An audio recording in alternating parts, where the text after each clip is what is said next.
Yeah, let's get into it. We got footage from this past Monday, which was packed. I don't know if you watched it before class, but it was like super slammed in the beginning. Oh yeah, dude, it was awesome. I love seeing that many people on the mats. What's up, Steven? What's up, dude? Oh, sorry, let me switch over.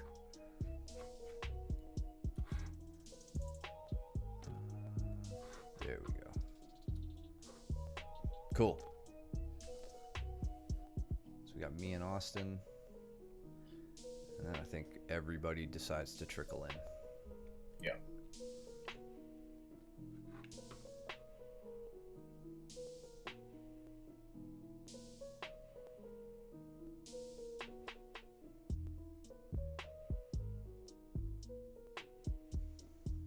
Damn, look at Brandon getting after it right off the bat. Scoops it right up, man. Really good. Like, he's completely making that target leg very light and vulnerable by driving through you, switches down, keeps driving into it, and then runs the pipe. That was rad. Yeah.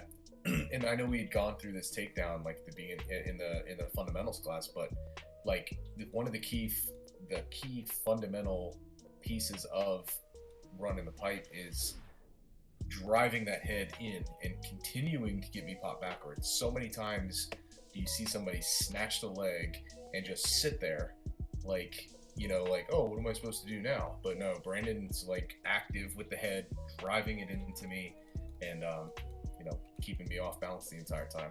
Yeah. I think I'd try to go for like an Uchi here on Austin.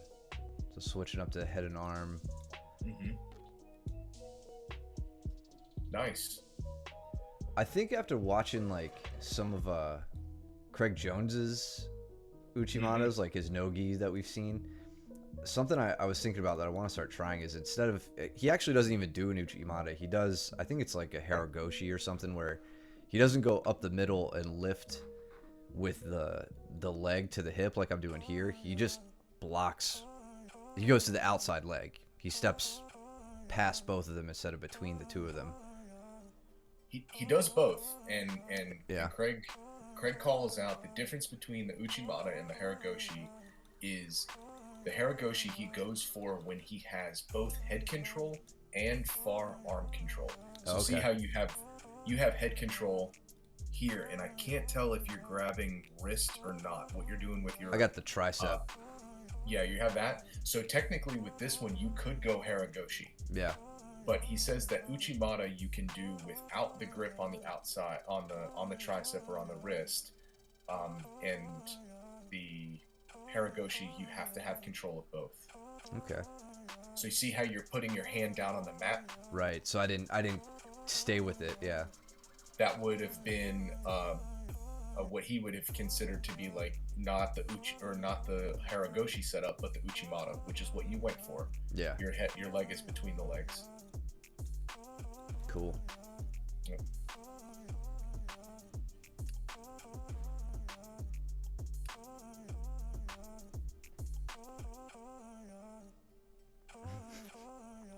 He just rolls up on me.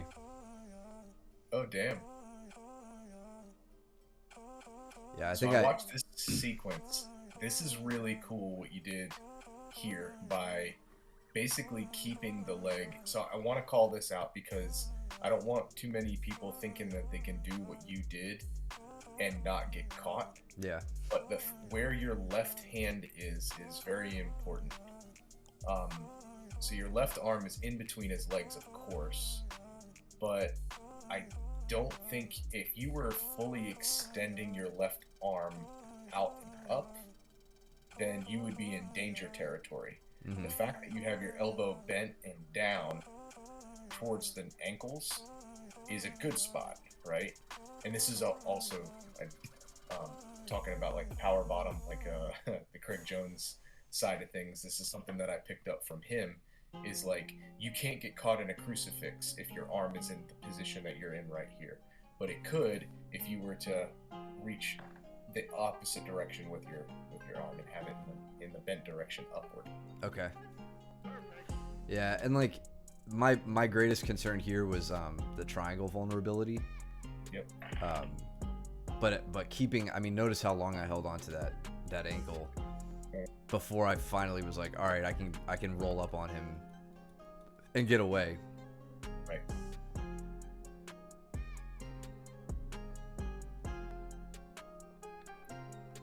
So here I was working close guard with Brandon. I got up to a trap triangle, and I stay in the trap for a decent amount of time. And now so I was taking my time with the trap triangle, and then eventually I was able to switch to a full locked triangle. So we're here in close guard, and I just hike it up and secure the trap. He stacks me. Yep. Yeah, and you're trying to keeping his arm from reaching around and hiding, like grabbing your leg and hiding the hand and all that. Right. So my focus here is hooking that leg. You see how I have his leg hooked on the left side of my body, right side of his body, and I'm continuing to keep that pressure. And I'm thinking that by the arm grip, actually, I'm trying to go for an armbar there. And now that we're all the way on that angle, it gives me the ability to shoot for both, right? So I go for the arm. He's not really giving me a good look at the arm bar, so I decide to reach up, grab the shin, and then keep that angle cut.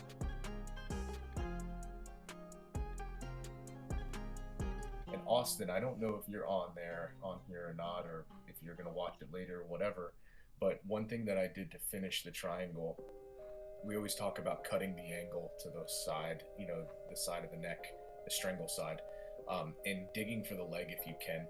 But notice that I'm grabbing the arm here, the elbow and the shoulder, in order to maintain that angle, because Brandon's doing a good thing by him, and he's trying to scoot his hips away and square back up with me. So I wasn't able to reach and scoop underneath the leg. You take what you can get. If I've got the arm trailing behind, I can use the arm to pivot and create the angle.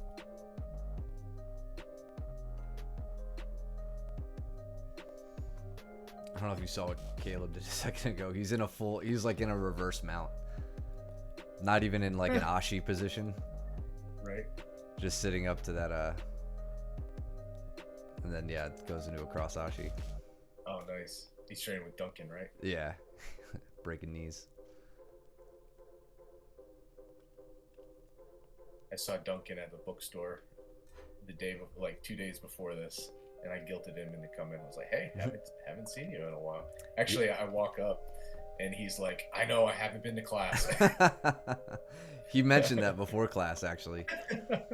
Because I think Luke reached out to him, and then he was like, "Yeah," and I ran into Mike, and he's like, "Nice." All signs pointed to get back to class. Yeah, right.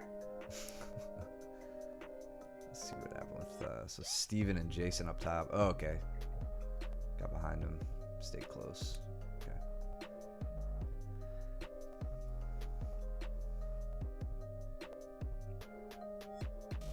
I like Brandon's pummeling, like trying to pummel into underhooks. Like you guys were having a pretty even battle there. It was annoying, I mean, in a good way, obviously. But yeah, I was trying to maintain control and pummel, and every time I was trying to do something, he was trying to counter it. So it was nice. Yeah. It was really good stand-up. Caleb, a good way to get there, if you feel like messing around next time you're in north-south, when you're in a really like just line on, like parallel north-south, not like a 45. What the hell is Mitch doing? You can jump right to that spot, and like I'm not saying that's a good thing to do.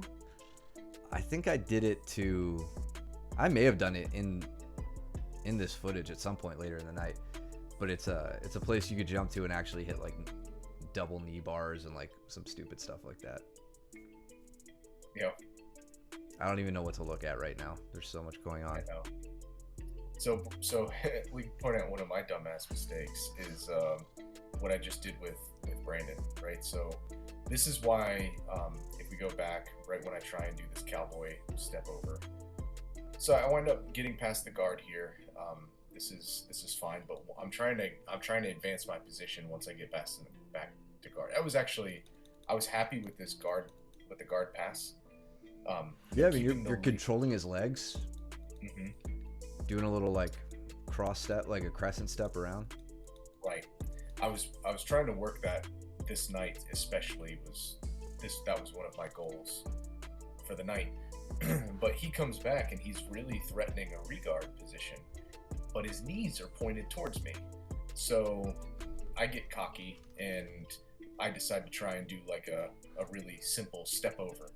And this is why we always talk about being, in control of the upper body when we go to take a mount in some way. So I take this really simple step over and then completely lose my balance, and Brandon senses it really, really well and then just drives straight in me and puts me on my ass.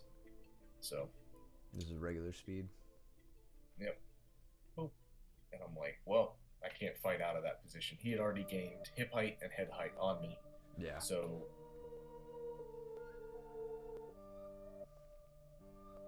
Steven's setting up for a nasty little armbar. got it. Let's look back. So he actually switches.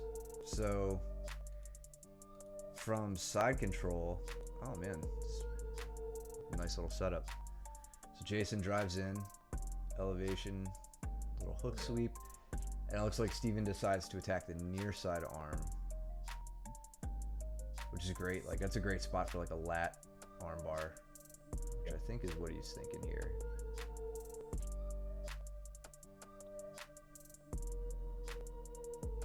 And then you're in his way, so he says, I'll just switch to the other arm. Right.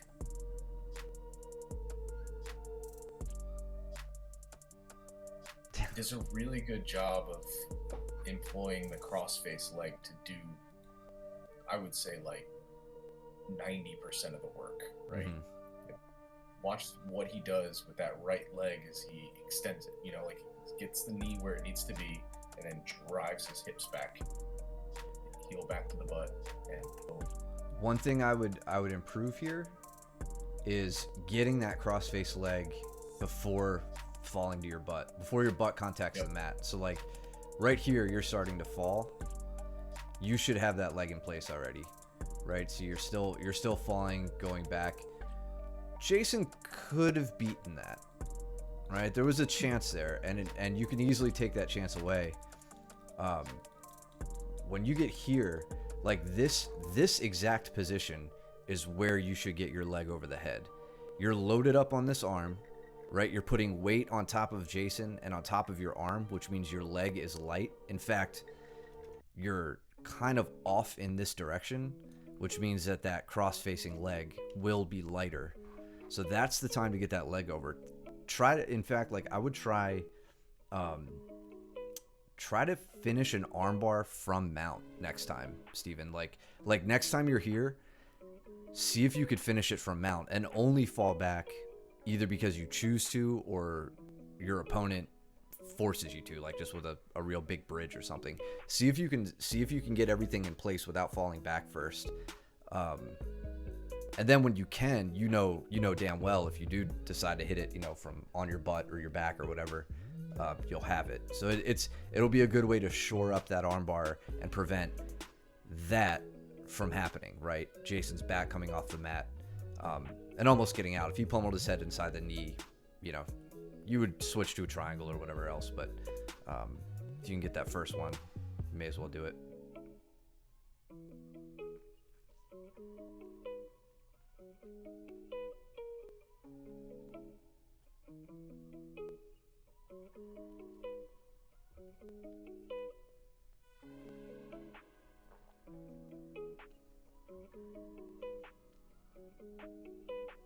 Were you working on a body lock pass here? That's kind of a focus for me now. Yep. Especially like I've only found out I am terrible at them, which is we can watch me for the next few months struggle to work body lock passes.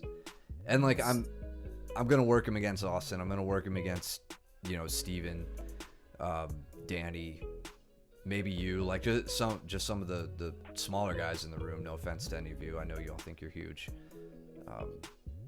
but that's like I'm not getting a body lock on Luke, you know, like it's, or maybe once I shore them up better, but even getting the hand position, like I'm trying to do it on Austin, whose back is on the mat, so it's kind of stupid. Here I should go for it, but I had a guard pass anyway, so. Yep. Steven on a triangle. Steven's got it. Yep. Yeah, that looked tight.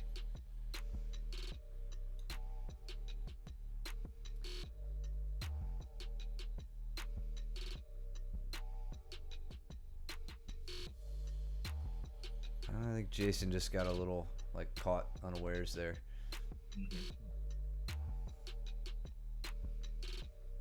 And Jason, for you, whenever you watch this, that, you know, those opportunities, like there was a moment there where Steven didn't have the trap triangle locked up, like right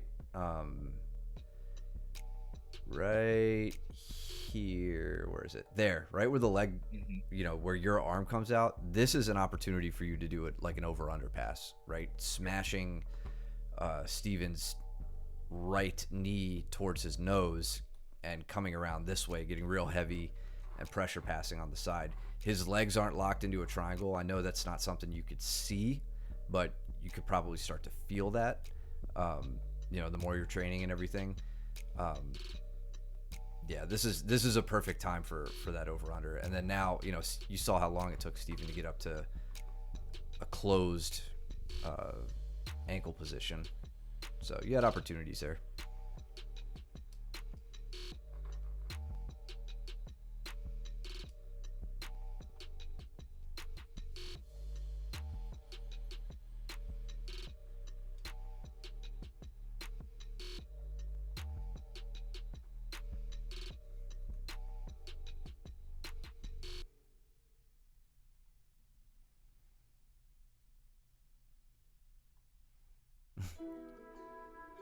Mama bird coming in, make sure nobody's heads crunch together.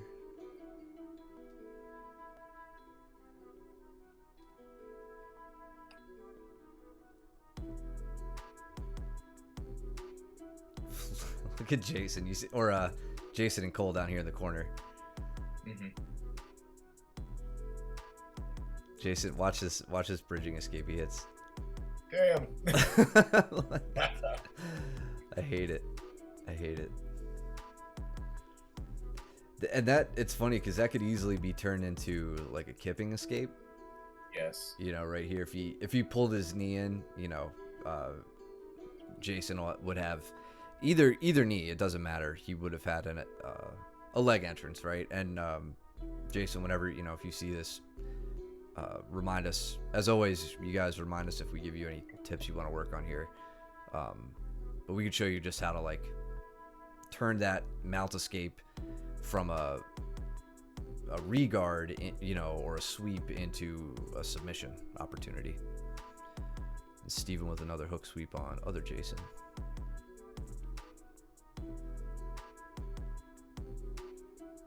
Darce.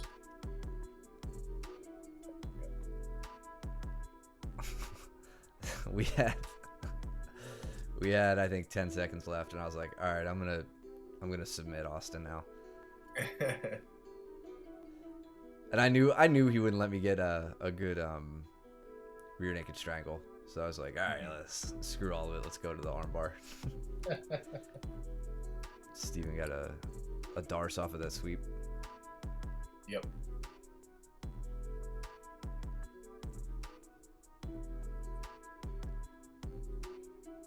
Good adjustment, right? Grabbed a little low, like grabbed on the forearm, just on the other side of the elbow, and then immediately just worked spider walk, you know, kind of walked his hand up. That was great. Yeah, very nice. It was a good eventual back take from Cole. Yeah. 20 minutes into the stream, round one over. I know. Watch this. It's nice. With you and Jason? Yeah, I saved myself from a really bad dump. That was gonna be bad. Yeah. My right leg planted to like absorb the blow, and otherwise I would have been lights out probably. Yeah. Poor Mitch's face is still all swollen, and like Right. I spent this round doing my very best to like, if I was gonna collar tie, to like not contact his jaw at all with my forearm, and like doing the best I can to control him, or not control him because it's damn near impossible for me, but you know, influence him in any way without trying to hit him in the face.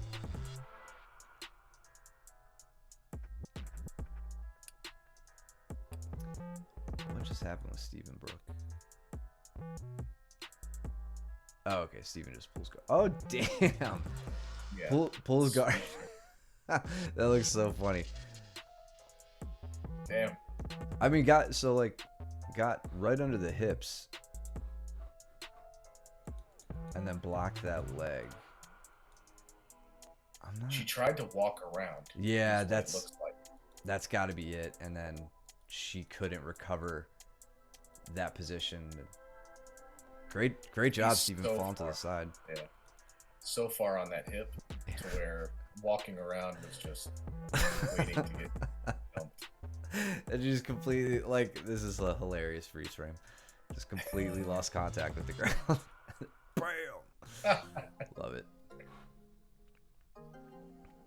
It would have been awesome if she armbarred you immediately. Yeah. Caleb Nice imposing his takedown, will. okay, yeah. Just want to see the grip. So, he kind of had like a shoulder crunch, and then he kept one hand up at the shoulder and had transitioned down to the hip with the other. So I think it was just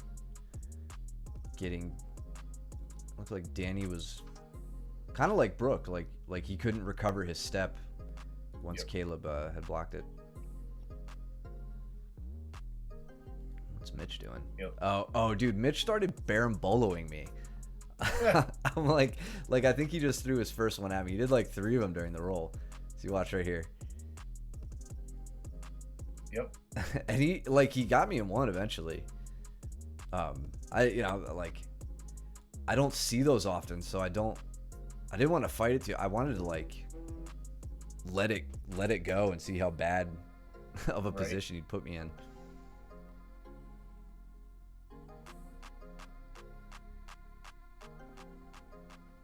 Steven's trying to dig it on the leg. How did I get on top? With Jason. Yeah. Oh, arm. That was the shoulder crunch. Taking him to the far side with it. I was taking him to the far side, and I was whispering in his ear. I was like, "Don't make me break your arm. You got to work tomorrow."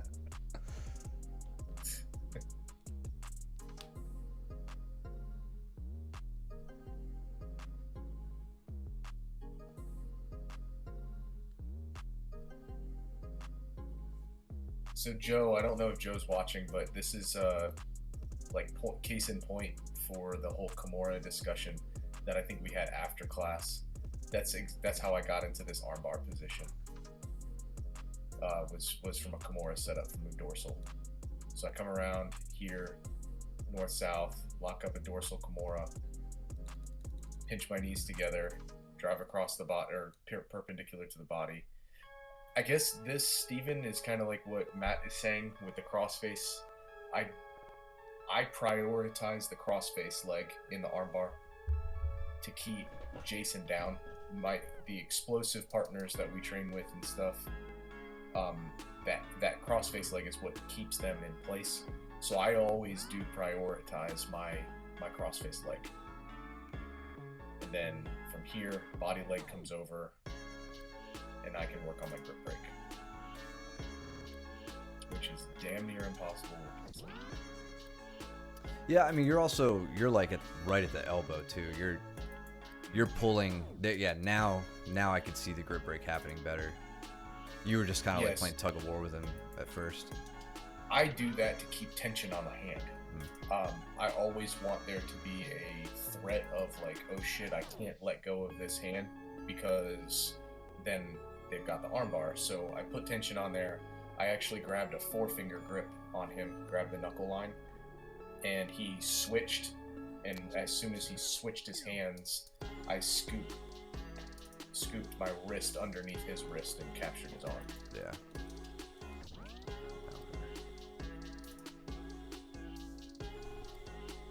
Yeah, when we were talking to Joe about that last week on the stream, that was one thing I was thinking, like that, you know, using the dorsal Kimura and the T Kimura positions, whether or not you want a Kimura, getting to those like figure 4 grip positions can be just blows open a whole array of submissions that you can hit from there. Totally. So you may not think you have a good Kimura, or like, you know, your dislocated thumb is still bothering you, or whatever. You have other options from there, but just knowing how to find those spots can be really fruitful. Let's see how long Brooke smothers Steven.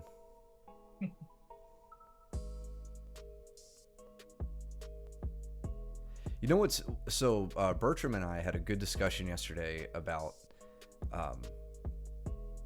Caleb. Danny just punched Caleb in the face, right?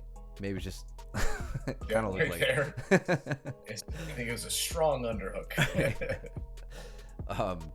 Bertram and I were talking yesterday about I think I just got baramboloed again. Mount. Oh no, you just rolled. Mount tactics for like exposing arms, you know, in the neck and whatever. And you know, we were in gi, so a little different than some of the options you have in no gi.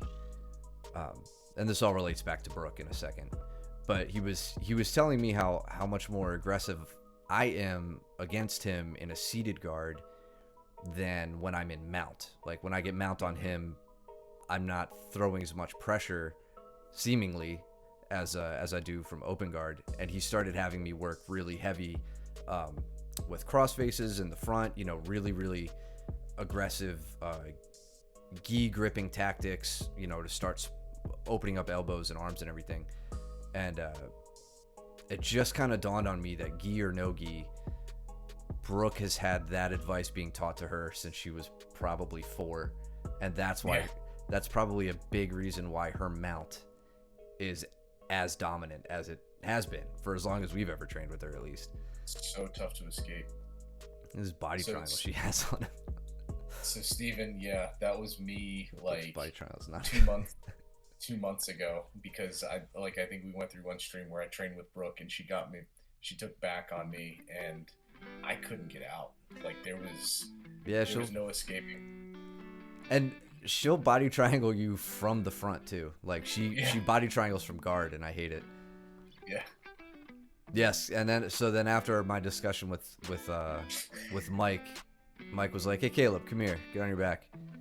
And yeah, I got into mount on Caleb, and I was like, "All right, go." And I just proceeded to like bloody Caleb's lip, and like got a little I didn't realize it till afterwards. And like Bertram is coaching me, and Caleb's like, "What the hell? Why is this black belt monster coaching this brown belt on top of me right now, and I'm the blue belt?" But then Caleb smashed me for a while, so he got his revenge. Jason was going for these inside trips on me and outside trips. He was very heavy on my head. Yeah. And he was really going at it. I wound up sitting just because we had so many people and we were running into each other, so I was like, I'm just gonna sit the guard. Yeah, Matt asked me if I would train with Ryan over here in the side.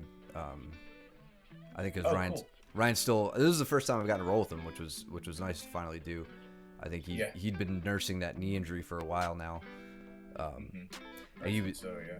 He was telling me he's having trouble with mount, like just being in the position is pretty uncomfortable on the knee. So we were doing basically everything he could do within his comfort level. And yeah, like I said, I know. Oh, and he knee barred me right there. Nice. He had some really great leg entrances. Yeah, I had no idea what to expect since he and I had never rolled together. Of course, yeah. But yeah, it was good. He's got a great guard. Yeah, between him and Sean, I haven't trained with Ryan per se, but I know Sean had a really nice guard. I enjoyed it. It's tough. Yeah, it'll be perfect for me trying to figure out how to body lock pass effectively. Oh yeah. That's the cool thing about people that have unique and different skill sets and things is that as they come in the gym, we all learn. They get better at different things, and we obviously get better as well. Plenty of variety. So this is an interesting position for Austin and Joe. Yeah, I just want to see what's going on here. Let's go back a bit. Okay, so he had a triangle thrown up here, but then Joe elects to sit. Oh, so I think he's Joe's going for the sitting escape. I got you. Okay. And all right. And yeah, to make sense. Yeah, here's the thing. Joe didn't do this at the wrong time, but he did it earlier than I would typically go for this or suggest to go for it. Like at this point, you can still manage to get your head out. Joe, remind me to go over thumb post escapes with you, or a thumb post escape. It's not a family of escapes, but if you can tell that your opponent doesn't have that full triangle locked up, you don't necessarily have to go for this. It's still a good one to go to for all the reasons you already know, leads into leg attacks or passes or whatever. But we'll just add that secondary triangle escape into your arsenal. But now it makes more sense how they ended up here. Yep. Yeah, no, I'm following now.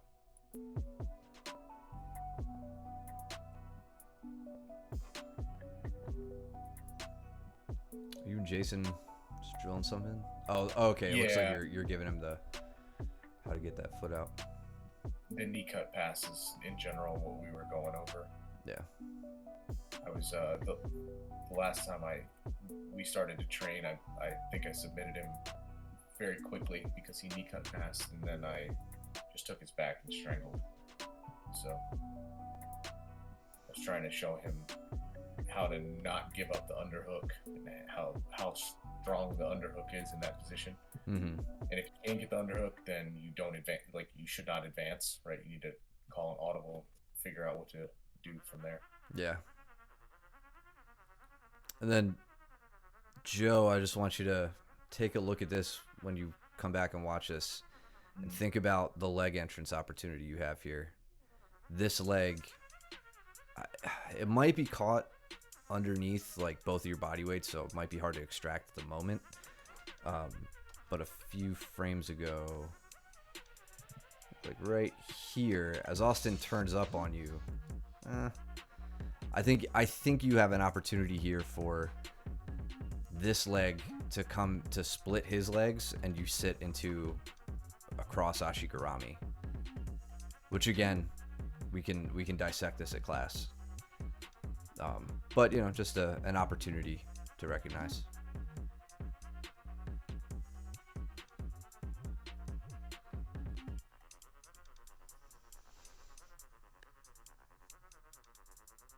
So I'm seeing Brooke train again, and now I'm insulted that she didn't ask me to train that night. Oh, dude, she avoided me, man. She didn't want any of us. She didn't want that smoke. She was like, "Yeah, I'm just gonna roll with blue belts." And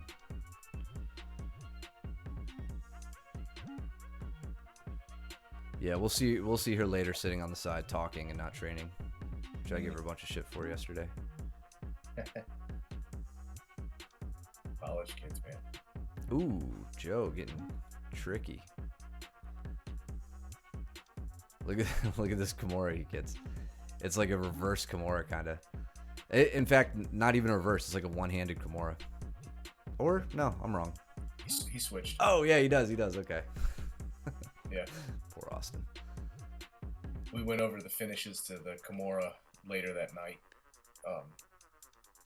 to get a little bit more control. Mm-hmm. It's good that he's going for it. He switched it up. He's got the thumb problem and whatnot. Yeah. So we were trying to go over ways to do it without the thumb. And, yeah, there's no reason you shouldn't be able to Kimura. Like the thumb grip, I can't think of a time where it's absolutely necessary. Right. The thing that he was having problems with was from guard trying to trap the hand, because it like at face value it seems like grabbing with 5 fingers is necessary. What I was trying to tell him is that the monkey paw grip, the 4 finger like a claw grip is necessary, but the monkey paw grip basically only gives your opponent one direction that they can try and grip break, which is into you, right? And if they go into you, that gives you elbow across the midline and a back take. So there really is no downside to attacking with a 5 finger grip with the guard with a Kimura. Yeah, that's a great point.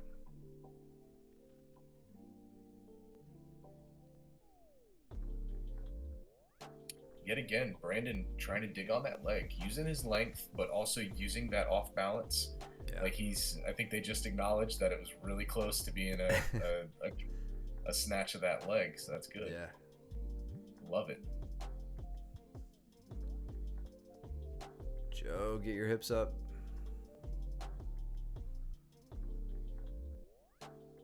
Danny, great counter. Very nice. Yeah, that was awesome.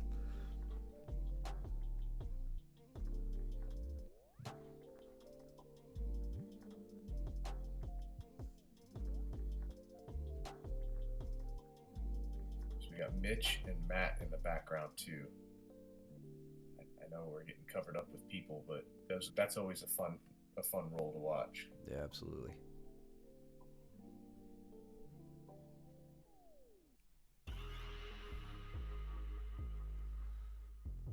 What's up with Austin and Caleb? They just pillow talking here? Probably. Oh, Americana. Or it actually looked more like a wrist lock. I don't know. I'm sure he'll weigh in.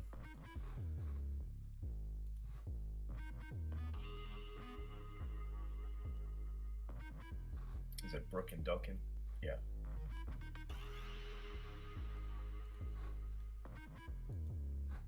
Wrist lock. Yeah.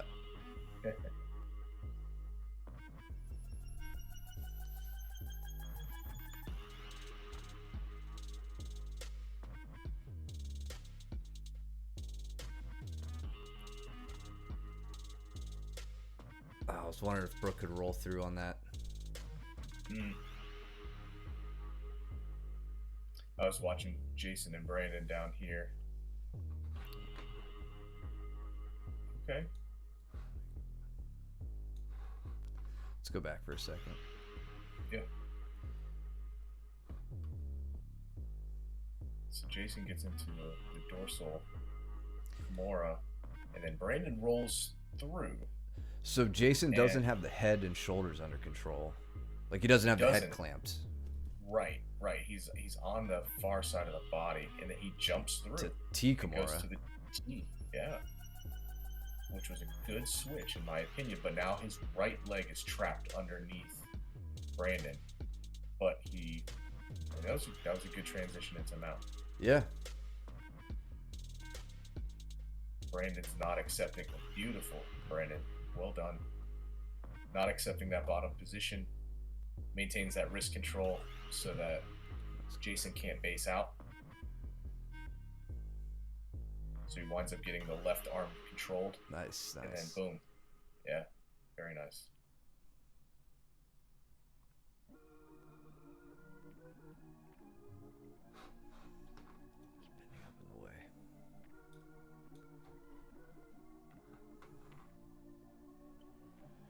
Joe does a really good job.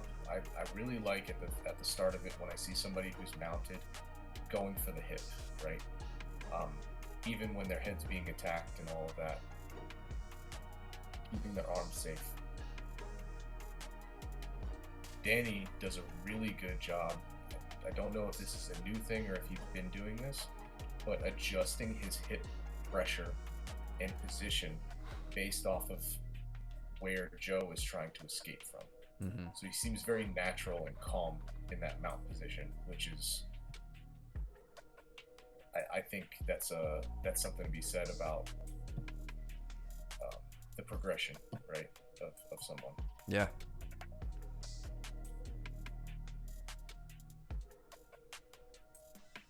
I wish we could see the hand fight I know. going on between the two of Same. them.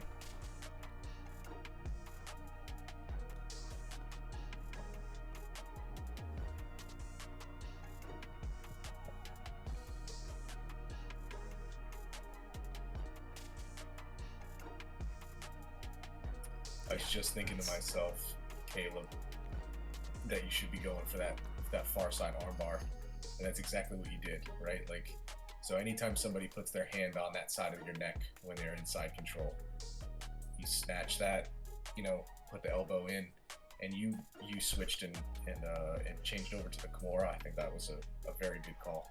Austin has had that arm Kimura like 10 times already. It happens. Some nights it's your night, sometimes it's not. It was a arm triangle. I think Jason hit on Brandon. Is that right? Yeah. Yeah, it looks like it. Well done. Nice. Really nice. Yeah, very well done.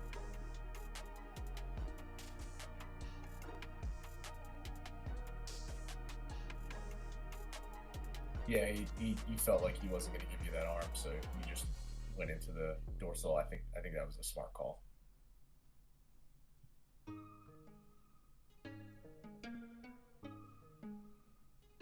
Nice, Jason. Mm-hmm. How about Danny and Joe here?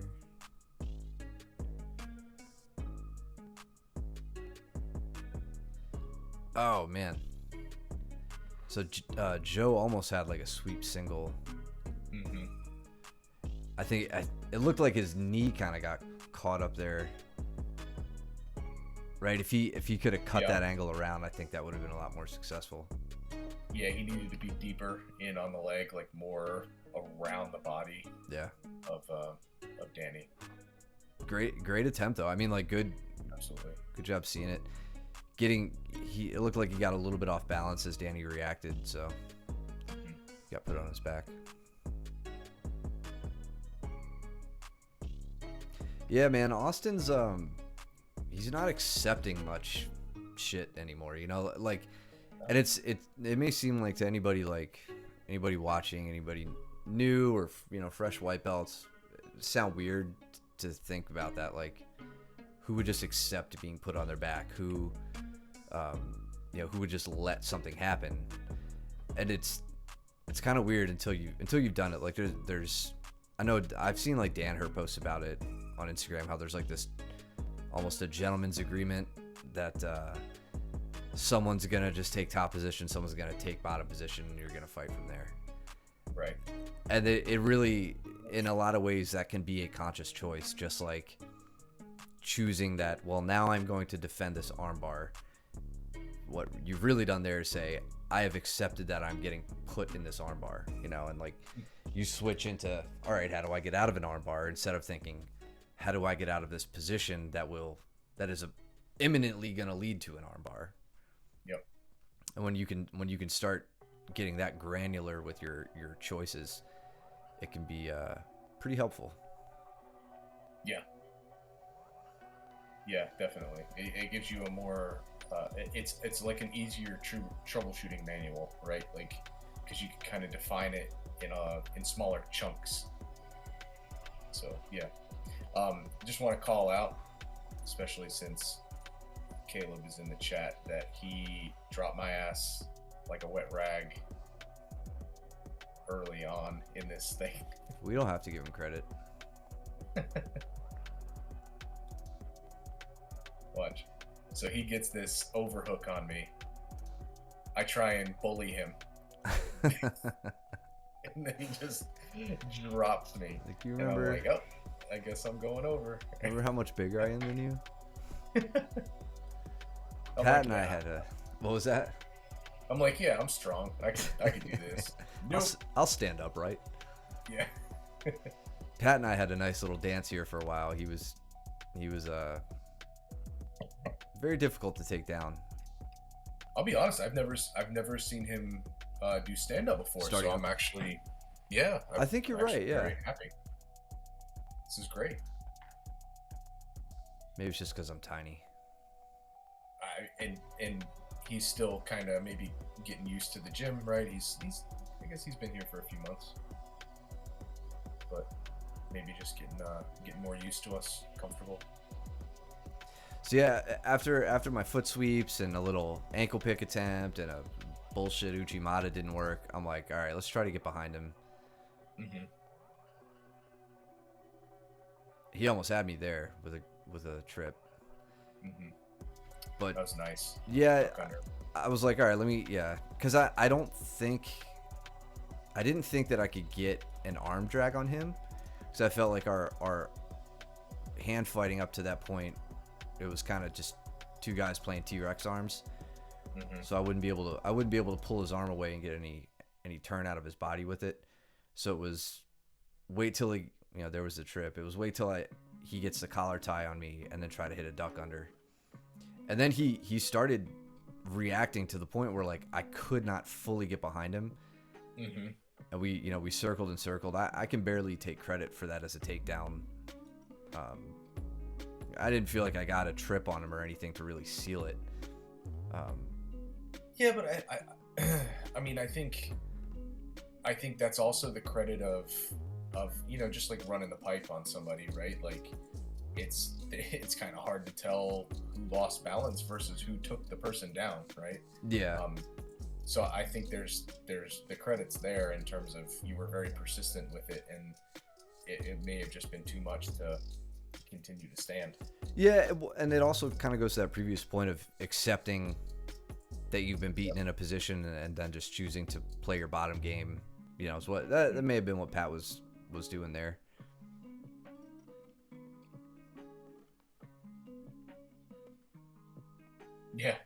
Yeah, just do the thing Mitch and Bertram tell me to do.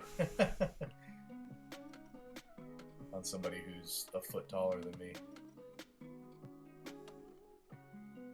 Looks like you're no worse for the wear. You're back up. Oh yeah. Continuing to punish myself. Joe and Steven look like two brothers right now, just like backyard wrestling. Yeah, little bulldog.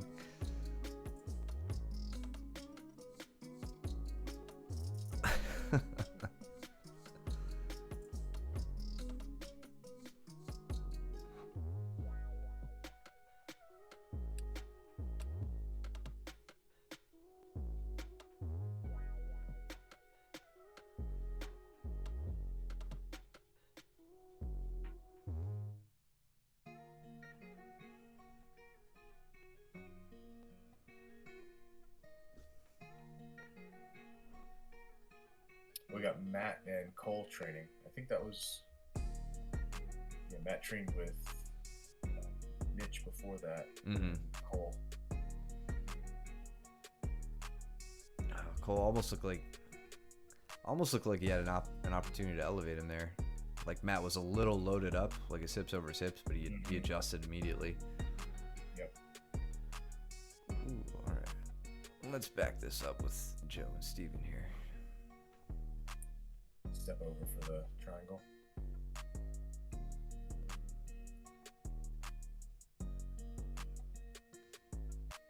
I think his right leg's. Okay, never mind. Yeah, so Joe was trying to sit up on it.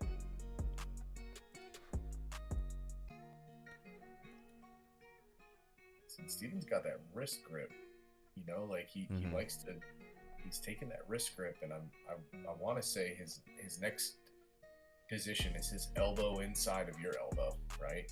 And that can be a very a tricky position to be in from bottom. Yeah, you kind of realize that your arm is in danger there. I like this little. This is a fundamental move I teach like any newbies at like in like private lessons, or you know, if I can pull you aside at your first class.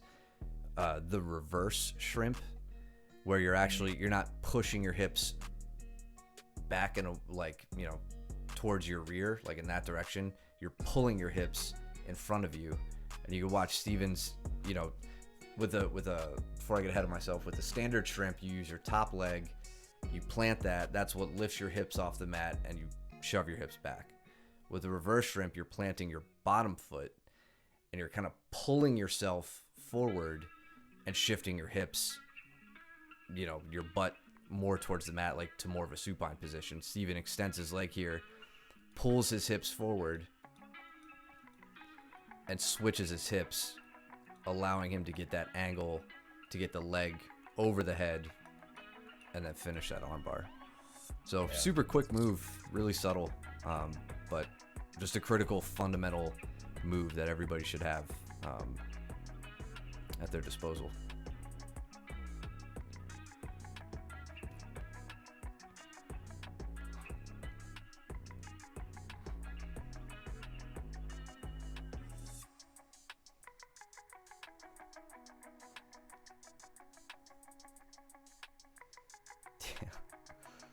Mitch is doing a great job doing what Mitch does, which is just like heavy laying into somebody, getting them to wear the weight. And then I imagine he may have been setting up there for like a quick reversal, like he loves to do, but Jason was just like, let me try to take you down. Yeah.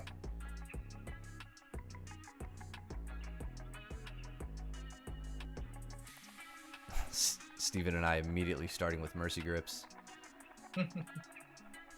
Yeah, I noticed that. I can't remember. I was training with somebody, and they grabbed mercy grips on me, and I was like, okay, play this. There you go. What was that? Was that an Uchi, kind of? Or did you just kind of throw them by? Let's see. I can't remember. Underhook. Goshi. Yeah, not a great one, but good enough. So yeah, getting to the outside leg. Running forward. Yep. Nice. I think this is the point where I jump in with Cole. Yep.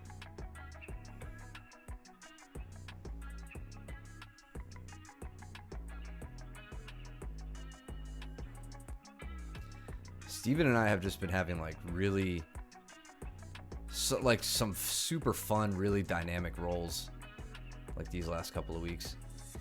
And I'm gonna don't take that bait, Brandon. Don't ever take that bait. Try to bait me. Yeah. Yeah.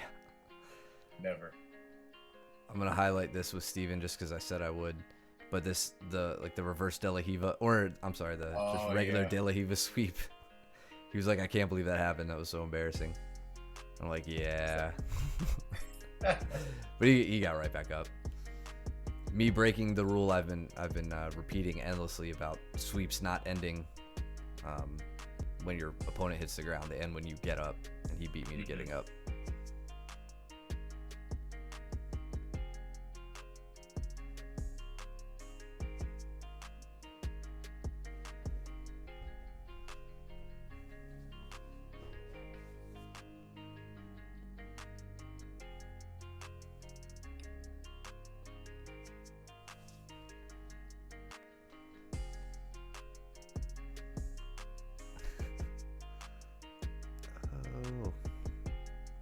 Looks like Joe got Brandon in a knee bar, maybe? Maybe.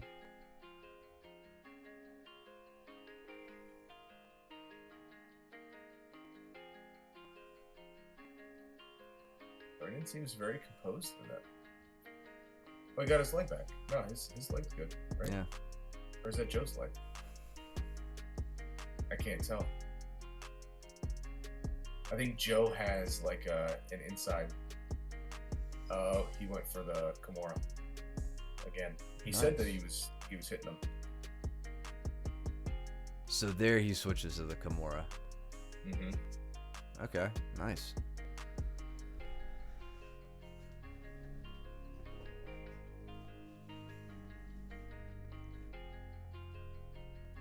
That was great.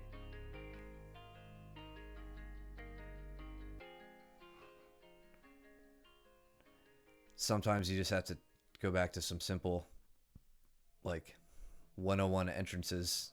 And so I was sitting here with Steven. I'm like, I'm just going to scoot in on a single leg X. Yeah. Legs were open. You go Try straight in sweep for them it. down. And then you sit into that reverse mount type position. Yeah. Okay. Then you switch back to...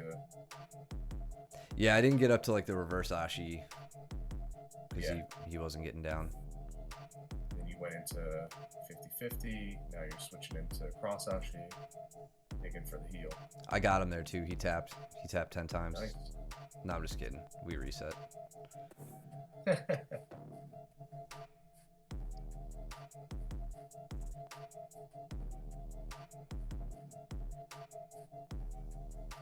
Yeah, crowd really thinned out. Brooks over there just chatting away. Just talking, man. Talking.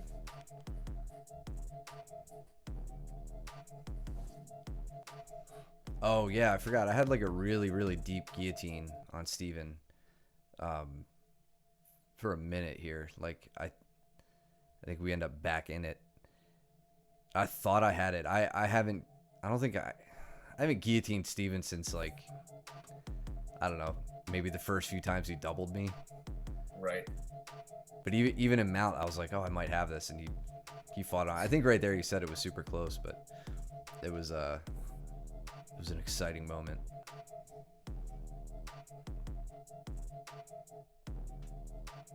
I was trying everything in my power to open up something from Cole, and I couldn't get a damn thing. Like, you'll see me do some weird shit to try and give him some space, and even Matt was sitting in the background. He's like, "What the hell are you doing?" Like, just throwing whatever you can, seeing what sticks.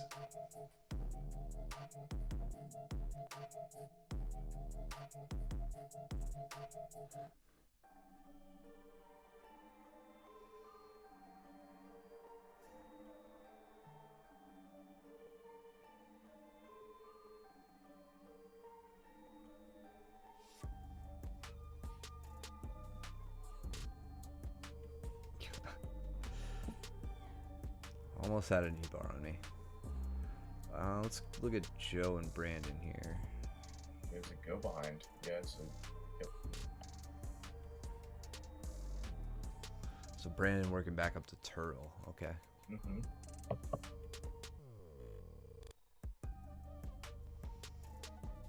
Good adjustment from Joe. Get to the back. Just more of that small hip movement. And Brandon doing a great job. Freaking great job of staying composed, right? Like, that's like a number one thing.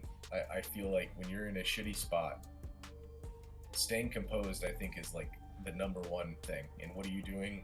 You're not freaking out. And next, the strangle arm, you've got 2-on-1, right? Like, from the very beginning.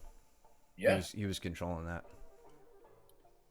Yeah, so great job, because Joe, knew what he was trying to go for. Brandon, great job, because you knew what Joe needed, and you negated the position, and you start turning into him and getting up.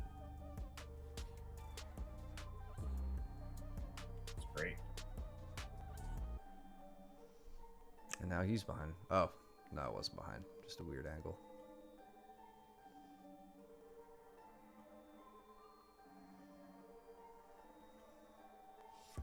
Steven knocks me down with this like reaping or like just these leg entrances all the time. Same. You'll see me do it at the very end. Yeah. Great. Right here, he just comes back in and just cuts that angle so well. Yep. I can typically manage to get my knee free, which it's gonna be a bad day for me when he manages to control that more. Yeah. Right. Sweep, Joe.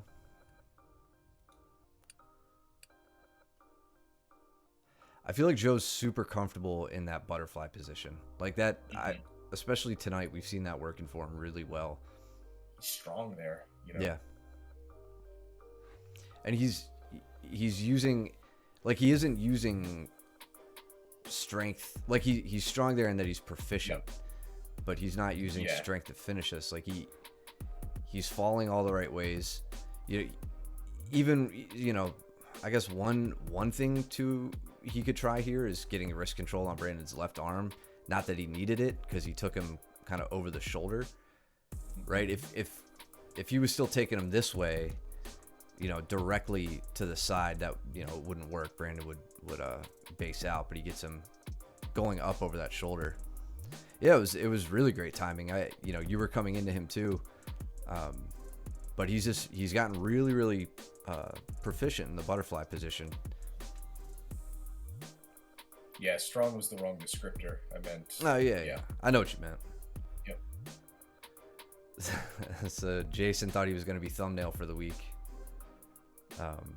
Right here. But we get a better one later. Not of Jason, but he was like, "Damn it."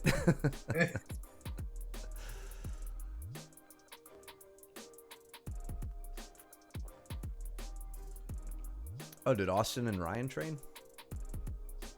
I don't know. Did they? I may have. I think they train here. Oh, good. Yeah, I know you asked me to cut it out, and I'm not cutting it out. I don't care about your sub. We're not even anywhere near getting paid out on subs right now, so you're just a drop in the ocean of money we're not getting.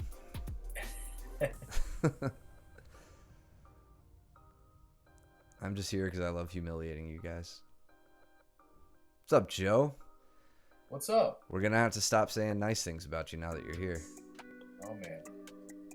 Yeah, we were just very highly complimentary of you in your previous roles. So go back and watch. And subscribe if you want to.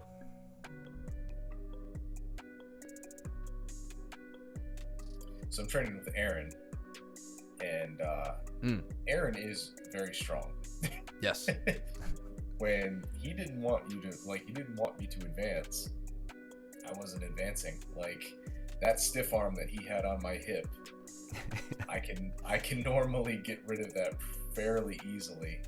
It took me quite a number of tries to get rid of that frame. Yeah. And he trained a long time ago, but you can tell that his fundamentals were pretty solid. So I don't know. I was very impressed. I enjoyed the role. Yeah, I rolled with him once, I think last week, and he asked me afterwards. He was like, "I know," basically like, "Don't take it easy on me." Right. Because he saw me just rolling with like everybody else, and he's like, I think he's gearing up to kind of just pick up his pace a bit more.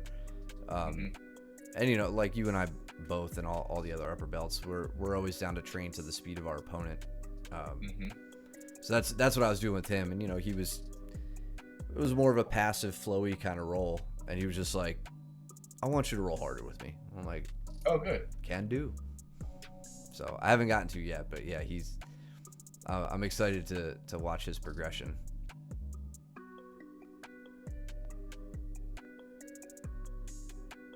I definitely think he's the the type who's like, we're gonna bring it out of him as he gets spun up back into training regularly. So I felt that as well. Yes. Yeah. Steven hit his patented cartwheel pass or big jump over. Oh yeah, he did clear the leg.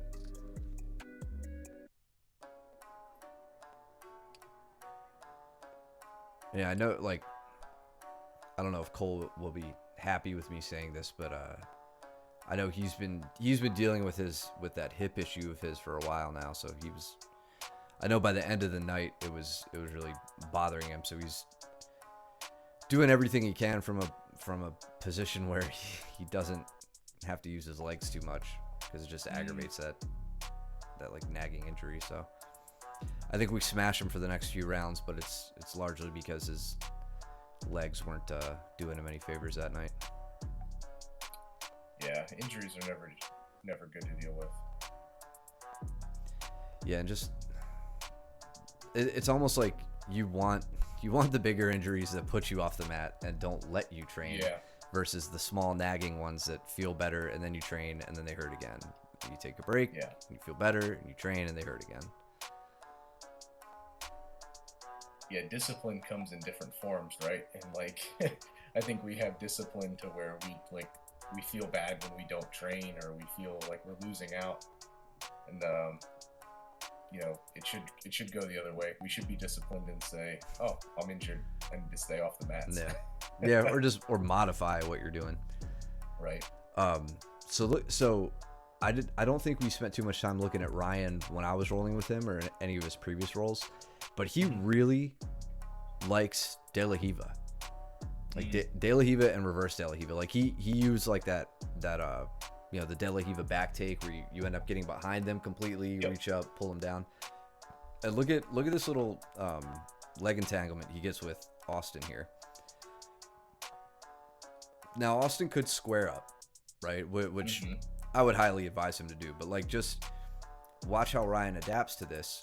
He brings his right leg in behind, and then extends Austin's base completely away into just a super awkward position. Right. But he seems to really gravitate to De La Riva hooks, and has a pretty effective game from there. It looks like they continue on rolling, so maybe we'll see more of that.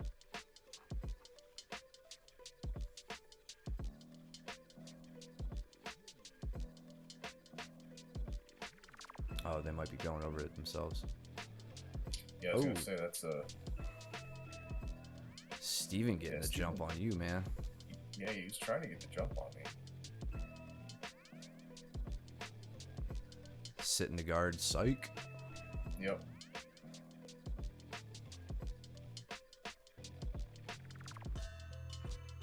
I really do like the idea of sitting to guard and immediately popping back up. Yeah. Almost just lulling them into a false sense of security that they can come in close and work their inside leg game. Snap his shin.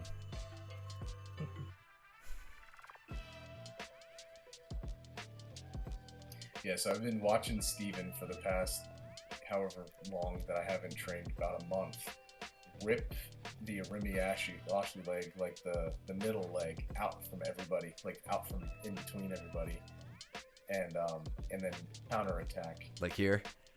Here. Yeah. And so I'm like, all right, let's see what's gonna happen here. Yeah. And he opts to try and step over, and he does, right? I tried to switch over into an X guard, and it was just too fast.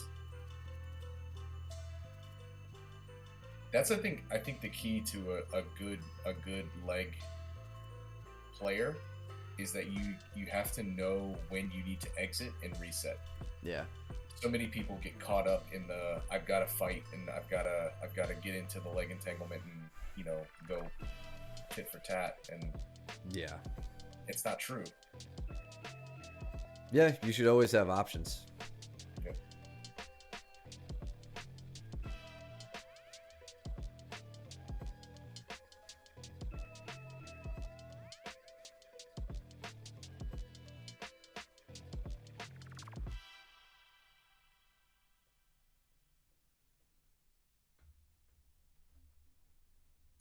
Back take. I think I'm gonna go back for a second. I think Cole maybe had a good sweep on me or something at some point here. Oh yeah, he likes that one. Yeah, just working from a tight waist, double unders. He does such a good job coming up on that tight waist, like a back. It's almost a back take, right? I think Cole. I don't know if you're gonna watch this or if you listen to this, but he hangs on our every word. just not live.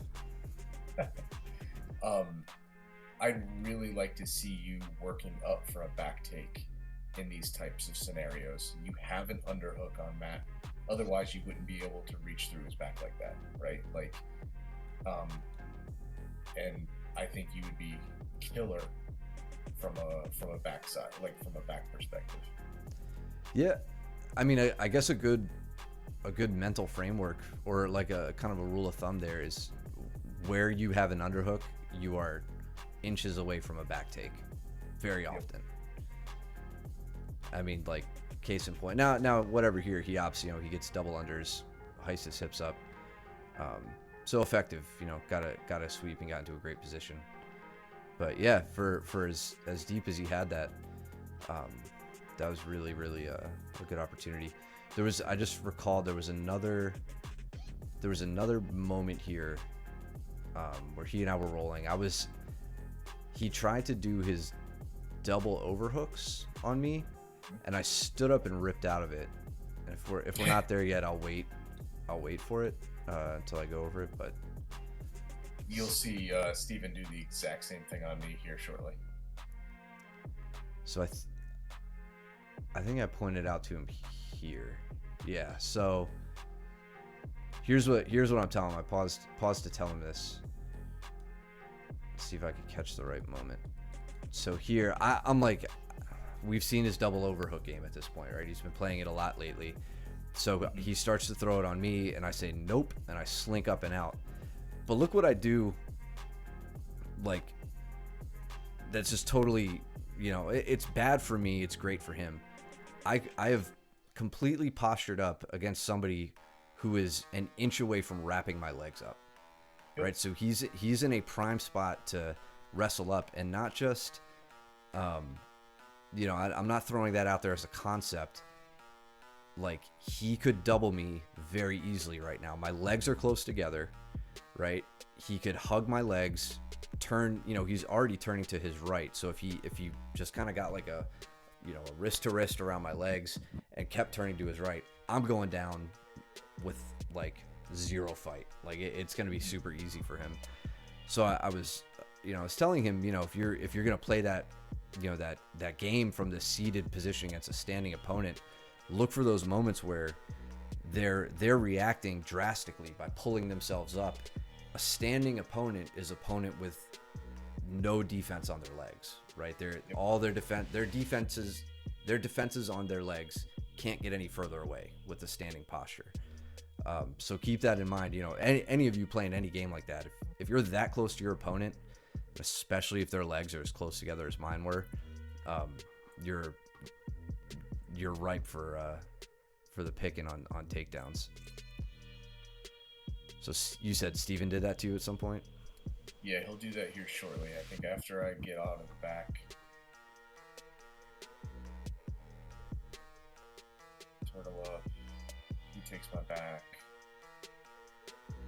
I wind up getting out, and he puts me on my ass when I do the guard break.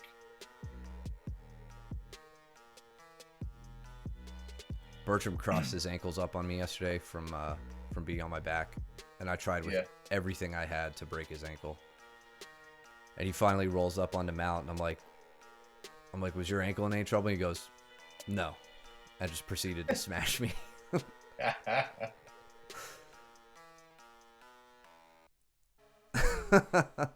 So he just like kicked you in your knees. He did. Yeah, so I go up. He double ankle sweeps me. I can't even get a grip. You see that? Like, I'm trying to grab his ankles, and he has completely slipped. Goes down to my inner thigh. Yeah. And pushes me over. What I love about that. Go ahead. Yeah, go ahead. I was gonna say, like, his feet are inside. He beats the inside position. Yep. So like, he's immediately in the winning spot. Yep. That's exactly what I was gonna say. Like, the typical double ankle sweep from here, where you push on their thighs with your hamstrings, leaves your legs in the middle to be clamped on. It looks like Steven here has adapted and overcome. Life finds a way. He's pushing you with his feet instead. Yep. Yeah, so he comes up here. I'm trying to sweep. I've got this, and then I'm like, all right, I got you. Here, I'm going. I'm trying to get those that underhook.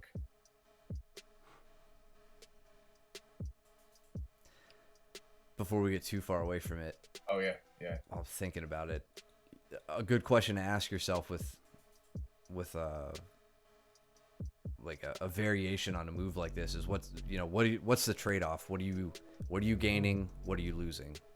Right now, I think if Steven had approached this with the typical sweep, with his hamstrings pushing at your hips or your thighs, where that leads when it's successful, if he came up on the sweep, is he gets into mount. Mm-hmm. Right now, when he takes his legs all the way out and uses his feet to push instead, he completely loses the opportunity to take mount. At best, he can come up into open guard. That's true. Right. Yes. So now there is no possibility of mount, but he can put you on your butt and take standing position or a kneeling position or something. So he's given up a really, really powerful, but difficult to get to with the right counter mount position. But he is still settling for a possibility of a top position. Mm-hmm, mm-hmm. No, that makes sense. Learned from Danny. Yeah, I was gonna say it makes sense now that you mention it, Steven. I feel like we've seen Danny do that before.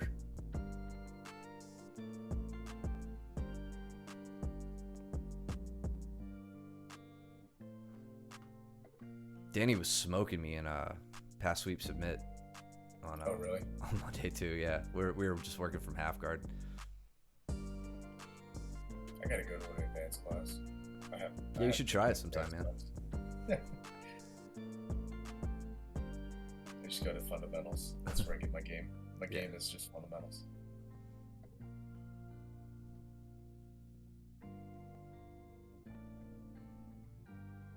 Where the hell is it, Steven? Did we miss it? Like, I distinctly remember talking to you about you getting out of my, There's still like 2 minutes left of the roll. Oh, okay. All right.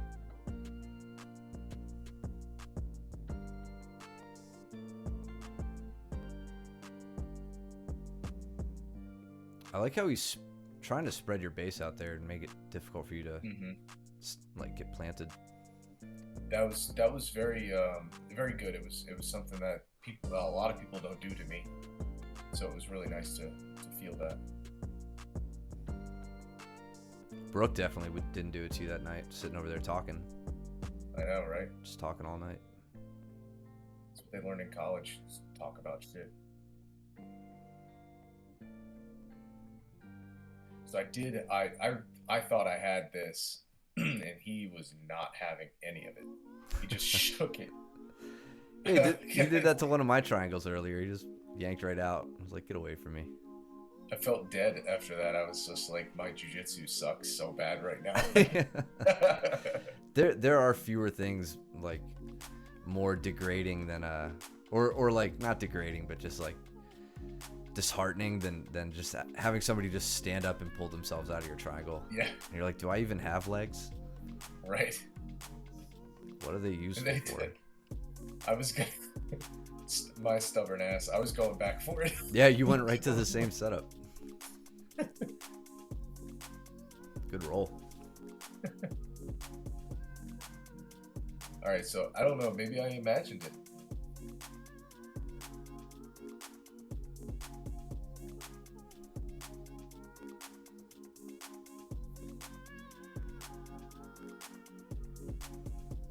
I guess we did. I don't know.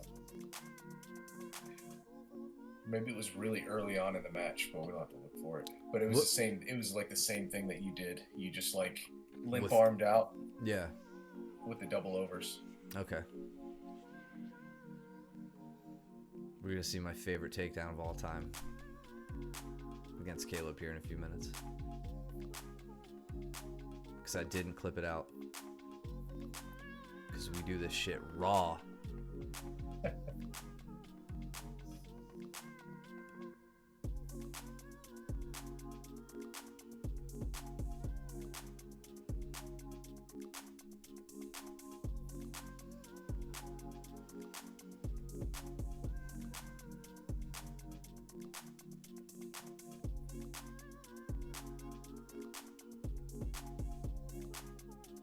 Whoop. Oh, Jesus. I remember when that happened. Yeah. The tabletop. The teamwork. Yes. Steven gets a point. I get the other point. Because I so like how that really what happened here. What had happened was I was on the guillotine. As he slips his head out, there was a moment where it was like, is he gonna scramble up to me or am I gonna scramble up to him? So I tried to get to top position. He didn't get his feet underneath him. And I watched it, like I saw where this was going. Like right here, I'm like, oh yes. Yeah, we don't need to replay it, but we're gonna. One more time. So right here, whoops a daisy. Whoop. Should add some cartoon sounds into it. Standing ovation from Jason. Oh yeah, it's 100%. That's the thumbnail for sure. Clip this out, put it on Instagram. Bam.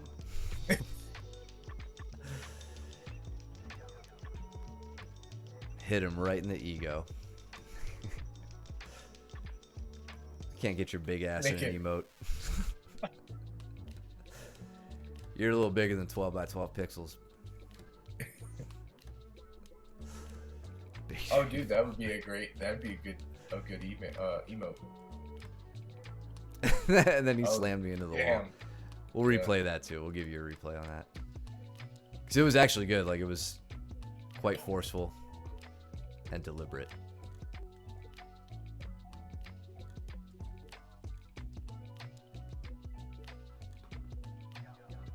I love how you guys go back in the same spot that Steven and Jason are rolling. Oh yeah, I know, right? Totally oblivious.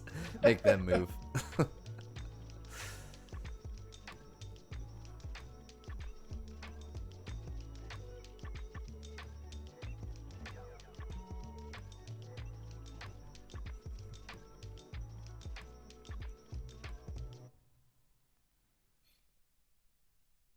Wonder how Deathcore did with his army combatives. Oh yeah. I would love to try that. I know.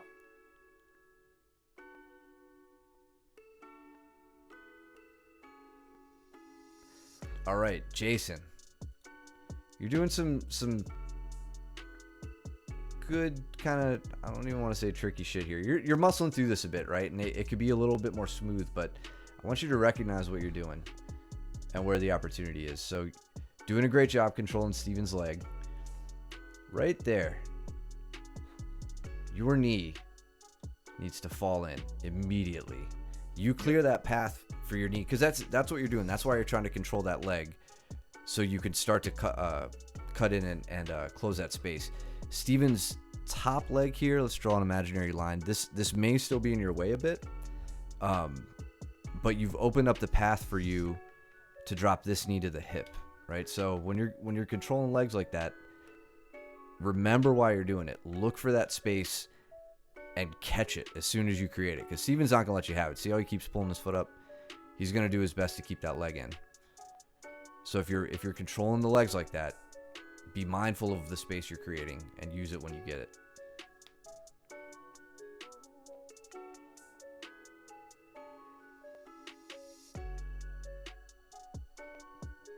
So it looks like Ryan and Austin are rolling live. Yeah, they've been at it for like 2 or 3 rounds.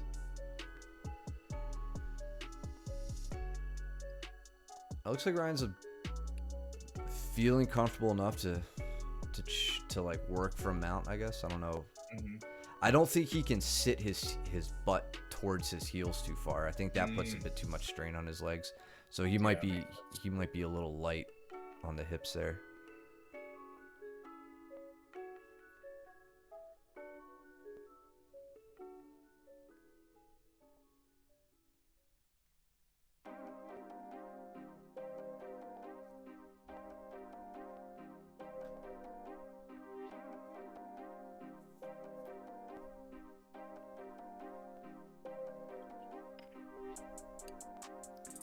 Finally got up to turtle on Caleb. It's a feat.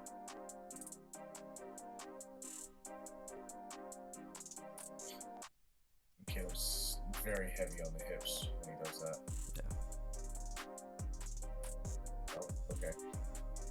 You have a chance to regard though.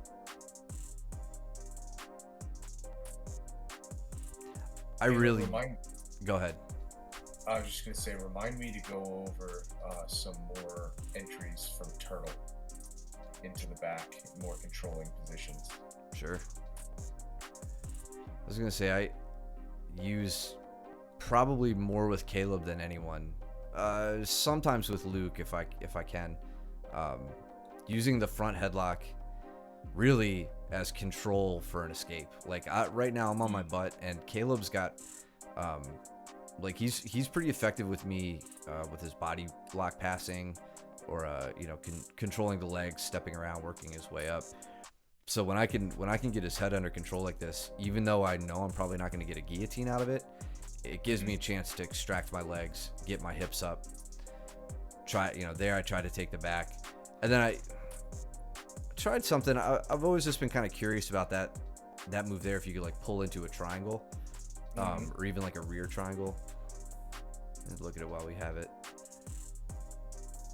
So if I manage to get my left leg over and then back under Caleb's left arm, I could be in a rear triangle, right? But I think I just kind of went way too far. I didn't stay on his back, so the opportunity did not come up. I've looked for that when people try to hold on to those singles, and I'm trying to run out of it, but I can't. Mm-hmm.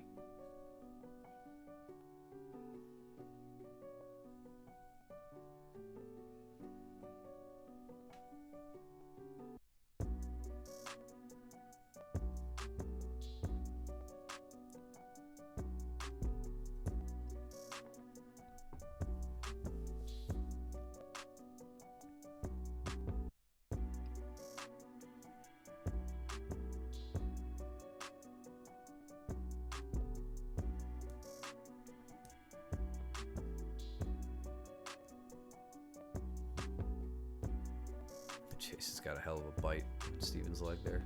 Mm-hmm.